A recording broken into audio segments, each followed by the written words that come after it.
अब एक क्वेश्चन आता है कि हम प्लाईवुड में जाएं या एमडीएफ में जाएं। हम बताते हैं कि what are the different types of plywoods which are available in the market. Second category में आता है जिसे रेगुलरली लोग BWR प्लाई कहते हैं। तो ये एमआर को ट्रीटमेंट करने की वजह से, वाटर प्रूफिंग मटेरियल केमिकल के साथ में ट्रीटमेंट करने की वजह से ओवरनाइट वो जो केमिकल ट्रीटमेंट होके आता है उसे BWR कहते हैं।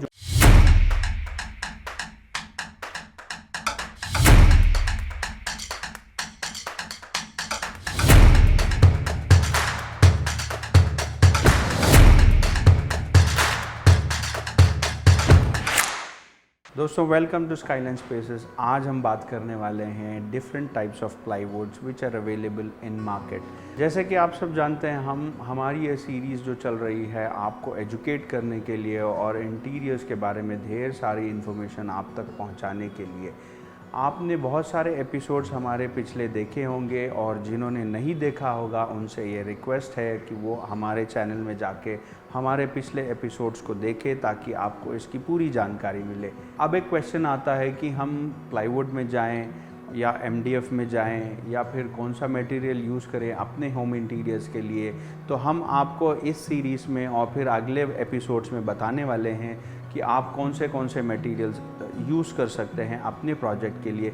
हम बताते हैं कि what are the different types of plywoods which are available in the market और फिर आप लोगों को कौन सा सबसे ज़्यादा सूटेबल रहेगा। तो डिफरेंट टाइप्स ऑफ प्लाईवुड्स जो अवेलेबल मार्केट में हैं वो सबसे पहले एमआर ग्रेड प्लाईवुड है, दूसरा BWR प्लाईवुड है और तीसरा BW ग्रेड प्लाईवुड है जो कि होम इंटीरियर से रेलेवेंट है। बाकी बहुत सारी चीज़ें आती हैं, मरीन प्लाई है और फिर उसे हाई ग्रेड वगैरह भी आप देख सकते हैं, बट वो ज़्यादा रेलेवेंट नहीं होता है। तो एमआर ग्रेड प्लाईवुड से स्टार्ट करते हैं। इसे एमआर इसलिए कहा जाता है क्योंकि ये मॉइस्चर रेजिस्टेंट है और फिर मॉइस्चर रेजिस्टेंट होने की वजह से इसका फुल फॉर्म को शॉर्ट कर दिया गया है एमआर ग्रेड जो, और फिर ये एक ISI मार्किंग के साथ आता है। आप कौन सा भी ब्रांड, अब ये एक सवाल फिर से जाग जाता है कि MR grade, then which brand we have to go for? Is it, there are various brands which are available in the market. So that's not the question. But if your home interior person is offering you MR grade plywood, then what you have to see is if the MR grade plywood what is offered to you has ISI 303 marking. So ISI marking, it is Indian standard items. So until that standard level of production is not been met, the government entity will not give the certificate, and it is also checked with the supplier if the same material which has been promised by the manufacturer is supplied or the manufacturing levels have been met or not. ये सारी चीज़ें देख के ISI वाले उनको एक certificate देते हैं। तो आप कोई भी ब्रांड ले लें, उसमें सिर्फ आपको ये देखना है कि MR ग्रेड जो आपको देख रहे हैं, इसे कमर्शियल प्लाईवुड भी बुलाया जाता है मार्केट में। तो कमर्शियल ग्रेड या MR ग्रेड में आपको सिर्फ ये देखना है कि ISI 303 मार्किंग है या नहीं है। तो जो भी MR grade plywood ISI 303 grade की मार्किंग के साथ होता है वो बाय डिफ़ॉल्ट बोरर और टर्माइट प्रूफ हो के आता है, तो इसकी कोई फिक्र नहीं है और फिर you need not to worry about any different borer और termite proof treatment to be done for that. तो चलिए दूसरे ग्रेड ऑफ प्लाईवुड की बात करते हैं जो कि सेकंड कैटेगरी में आता है जिसे रेगुलरली लोग BWR प्लाई कहते हैं। BWR means boiling water resistant. अब इसकी खासियत क्या है? जैसे MR ग्रेड प्लाईवुड है जो ISI 303 मार्किंग के साथ आता है, उसी प्लाई को ओवरनाइट ट्रीटमेंट किया जाता है और फिर वाटरप्रूफ के केमिकल में डिप किया जाता है।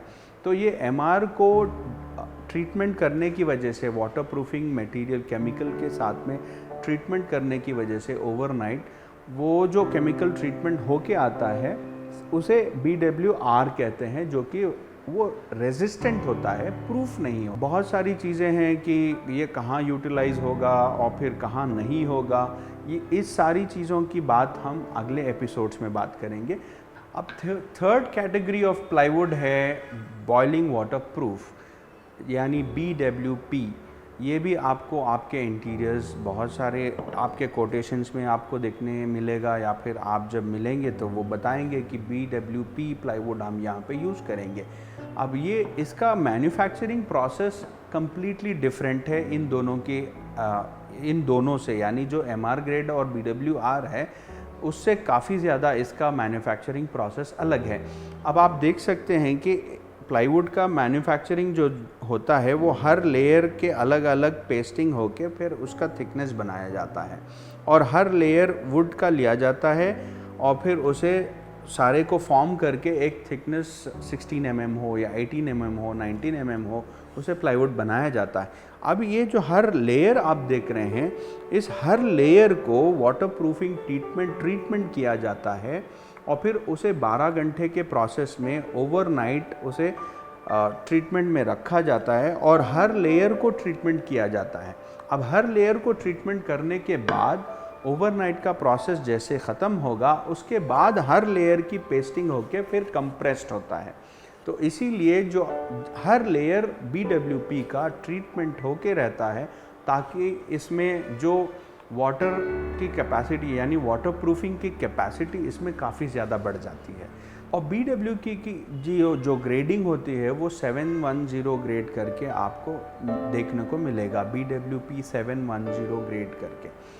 अब ये 710 ग्रेडिंग भी जो है वो मार्किंग या फिर ग्रेडिंग ISI वालों की तरफ से मिलती है, और फिर ये ग्रेडिंग जब इसकी हो जाती है तब ये मरीन लेवल तक भी आप इसमें यूजेज कर सकते हैं। जैसे कि ये प्लाई जो मरीन शिप्स बनती है वगैरह, तो वहाँ पे भी यूज़ किया जाता है। अब इसमें बहुत सारी कंपनियां हैं जो कि मैन्युफैक्चरिंग करती है, और फिर इसमें गर्जन वाले स्पीशीज़ यूज़ होते हैं, तो इसमें वाटर प्रूफिंग लेवल भी बहुत काफ़ी अच्छी रहती है।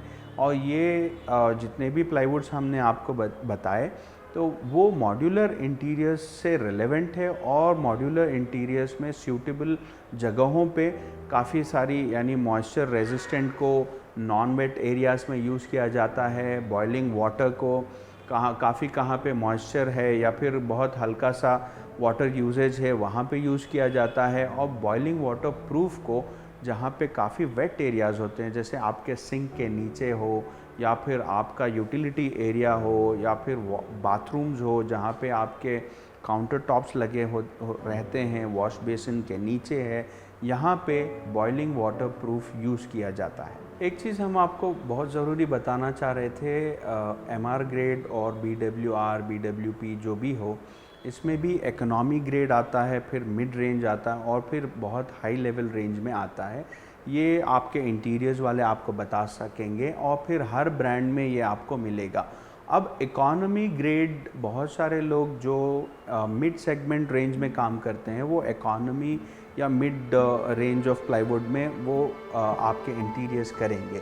तो फिर बहुत हाई लेवल जो भी प्लाईवुड आता है, उसके स्पीशीज़ भी बहुत अच्छे रहते हैं, उसका केमिकल ट्रीटमेंट भी बहुत अच्छा रहता है, उसके मार्किंग्स भी बहुत अच्छे रहते हैं, हाई लेवल स्टैंडर्ड्स पे वो मैन्युफैक्चर किया जाता है। अब वहाँ पे अगर आप वो प्लाईवुड्स यूज़ करेंगे तो फिर आपका बजट भी ओवरशूट कर सकता है।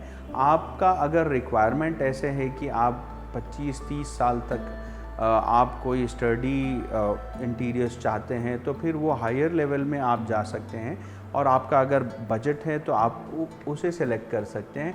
वरना ये मिड सेगमेंट वाले जो भी रेंजेस आते हैं किसी भी ब्रांड में, आप उसे इजीली ऑप्ट कर सकते हैं। और फिर दूसरी एक चीज़ है, प्लाईवुड जैसे आप रॉ देखेंगे पूरा एक साथ एक बोर्ड आप जब देखेंगे तो वो सभी लेवल्स इसके एक ही दिखेंगे, यहाँ पे कोई प्रॉब्लम नहीं दिखेगा। बट ये जब फैक्ट्री में कट होता है तो कभी कभी आपको कोर गैप्स दिखाई देंगे, वो आपको यहाँ ऊपर इमेज में दिखाया जाएगा, आप देख सकते हैं। कोर गैप्स जब आपको साइड पे दिखाई दे रहे हैं, उसमें कोई घबराने वाली बात नहीं है। कभी कभी कोई लेयर में बीच में गैप्स या सीपेजेस MR ग्रेड में या फिर कोई और इकोनॉमी वाले प्लाईवुड में आ जाते हैं, बट उसका ये मतलब नहीं है कि वो फॉल्टी प्लाई है।